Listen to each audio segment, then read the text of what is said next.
We'll take you on a journey of digital hide and seek. In just a decade, a new outdoor high-tech activity has taken off throughout Iowa. It's called geocaching, and anyone can do it. All you need is a handheld GPS device or smartphone, and off you go. Hunting for hidden treasure in the heart of the city or the rural countryside.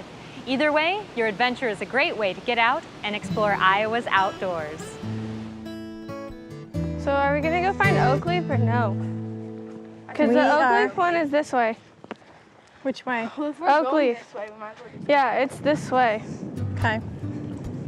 It's that way. So that way? Yeah.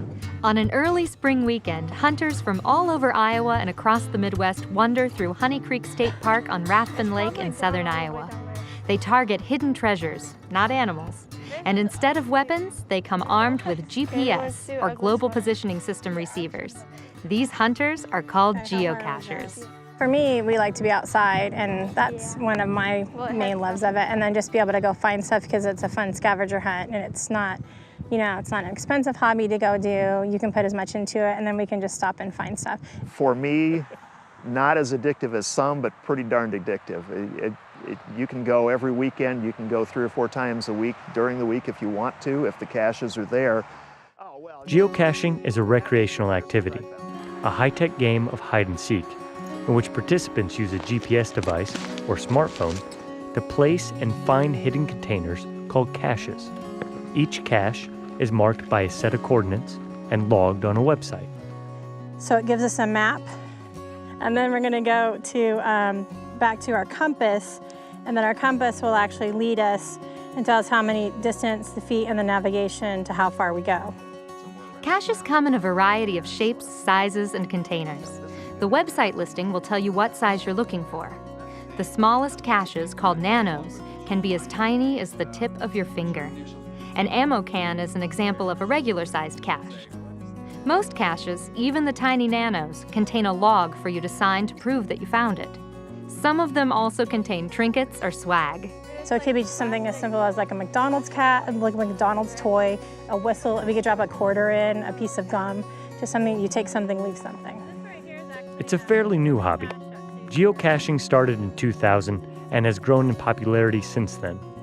There are now more than 18,000 caches hidden all over Iowa and more than 2.3 million in the world. Just about anywhere you might travel, you can geocache. There are caches in every state in the country and on every continent on Earth. There's even a cache on the International Space Station. We can do kayaking, running, walking, fishing. You're only limited by what you can think because no matter where you go, with a few exceptions, there's always going to be a geocache or two in the neck of the woods. Road stops, rest stops, softball tournaments, lakes, campgrounds, any place, downtown areas. So they're hidden everywhere. Geocaches are rated 1 through 5 for level of difficulty and the type of terrain. 1 is the easiest, and 5 is the most difficult. Like if you had to climb a tree, that might be a 3. If you just had to walk on a sidewalk, it'd be a 1 or a 1.5. The 1 rating for a terrain means a person, wheelchair-bound person can retrieve and replace the cache. There's a cache at the bottom of Lake Okoboji that nobody has found, and you need to have scuba gear to go get it, and that's a 5. A 5-star terrain means you have special equipment, scuba, ladder, metal detector. There's one up at Iowa State that's at the very, very tippy top of a tall pine tree. I have one up here that you have to crawl about 200 feet down a tunnel. So if you're claustrophobic, that's probably not one for you. You just need to find a teammate that's not, and they can go get it. Anyone can geocache, from young to old, from disabled to the most athletic adventurers. Families and friends can geocache together. It's a good way to get outside and enjoy nature, explore new surroundings, or even experience parts of your own community. Inadvertently, you're going to get some exercise. I mean, whether it's walking, running, biking, it's a really good hobby to get you out of the living room, out in front of that TV set and outdoors. The other thing that's really kind of fun about this is this hobby, sport, activity, whatever you want to call it, will take you to places that you never knew existed. Yep. And find things that you never knew were out there. Here's how you get started. First, go to a listing site. Geocaching.com is the most popular, and it's free to use.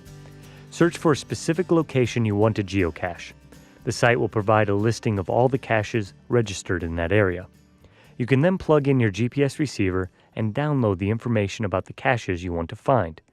If you don't have a GPS receiver, you can also download a geocaching app for your smartphone. There are a couple basic rules of geocaching. Never take a cache. Always put it back the same way you found it.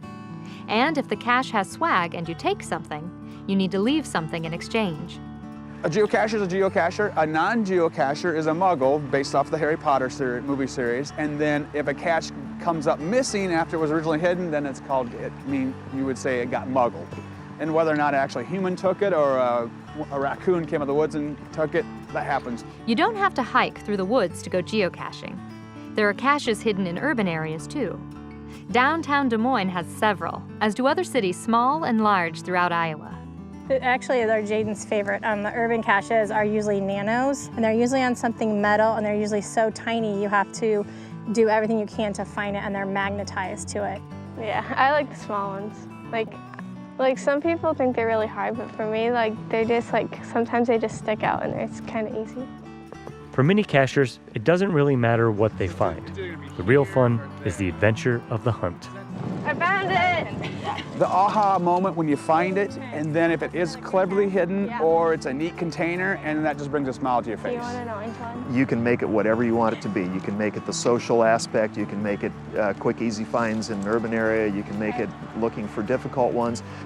Caching for me is about being outside. I like the thrill of finding something.